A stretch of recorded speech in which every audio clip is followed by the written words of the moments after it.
بالله من الشيطان الرجيم. بسم الله الرحمن الرحيم. والسماء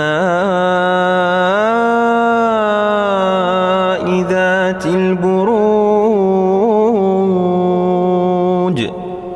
واليوم الموعود وشاهد ومشهود. قتل أصحاب الأخدود النار ذات الوقود إذ هم عليها قعود وهم على ما يفعلون بالمؤمنين شهود.